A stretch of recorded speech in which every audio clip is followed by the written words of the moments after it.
কাছে আমরা প্রথমে ক্ষমা প্রার্থী। আজ থেকে 1 মাস আগে আমরা একটা ভিডিও করছিলাম দ্বিতীয় রমজানে। তো আসলে আমরা সামাজিক যোগাযোগ মাধ্যমে প্রচুর পরিমাণে একটা বিষয় নিয়ে খুব লজ্জিত, একটা বিষয় আমরা ভাইরাল হইতেছে যে এবং পত্রিকায় আসছে। আসলে আমরা ইসলামের বিষয়ে জ্ঞান খুবই কম। আমরা নিজেরাও মুসলমানের সন্তান। আমরা মুসলিম ভাই বোনদের কাছে এবং আমাদের এই ভুলের জন্য আমরা অনুতপ্ত। আমরা আমাদের এই ভিডিওটা সরাই নিয়েছি। আমরা একটা এই ইসলামিক ভিডিও তৈরি করতে যাই, ভিডিওটা অলরেডি নেগেটিভ দিক দিয়ে চলে গেছে। তো আমরা ভাবি না যে এইরকম একটা সিচুয়েশন তৈরি হবে।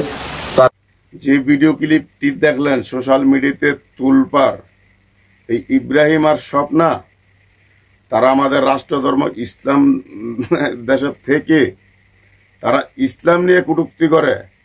তারা সূরা ফাতিহা অর্থাৎ সূরা আলহামদুলিল্লাহকে নিয়ে রমজান মাসে তারা ব্যঙ্গ করে ভিডিও তৈরি করে। আর সেখান থেকে আমাদের ধর্মপরায়ণ মুসলমানরা যখন প্রতিবাদে নেমে যায় তখন বিভিন্ন সোশ্যাল মিডিয়ায় তাদেরকে গ্রেপ্তারের ডাক উঠে। আর সেই ভয়ে তারা এইভাবে লাইভে এসে ক্ষমা চাচ্ছে। ক্ষমা কি তাদের করা হবে? তো আমি কিছু বলতেছি না, আমি আমাদের আপারে দূরে নিয়ে আসছি। তো আপায় যা বলার বলুক, আমরা একটু শুনি। তাহলে চলেন। ধন্যবাদ আপু আপনাকে সুন্দর প্রতিবাদ করার জন্য। ভিডিওটা দেখেন।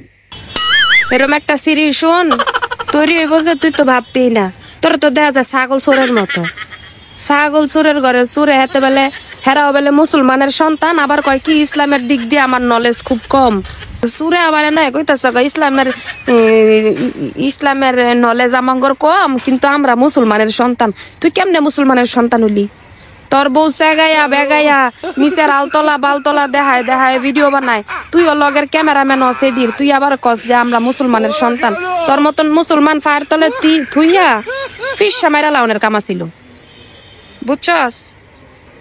সুরের ঘরের সুরে। এই কইছিলাম না এগুলো হইছে দালাল। এর আগের বারে যে ব্যারিস্টার সুমনের দালালি করতে করতে করতে করতে যখন মানুষের সাফা গুতা খাইবো, এর আগে মনে করেন যে লাইভটা খুইলা টুকুস করে সামনে আইয়া মানুষের তে মাপ চাইতাছে, সিম্পাথি লইতাছে, যাতে মানুষ আইয়া গণপিটানি না দিতে পারে।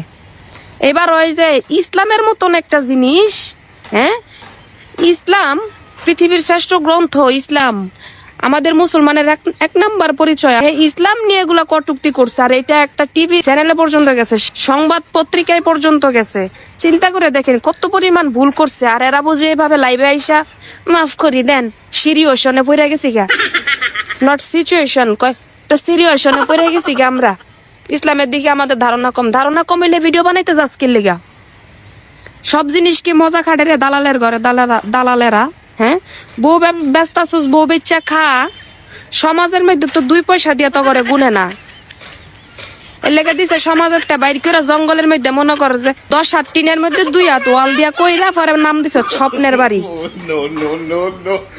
সমাজের তে যখন বাইর করে দিছে, তাইলে হেমন করেই তোরা থাক। হ্যাঁ, সমাজের মধ্যে তো চলতে পারস না।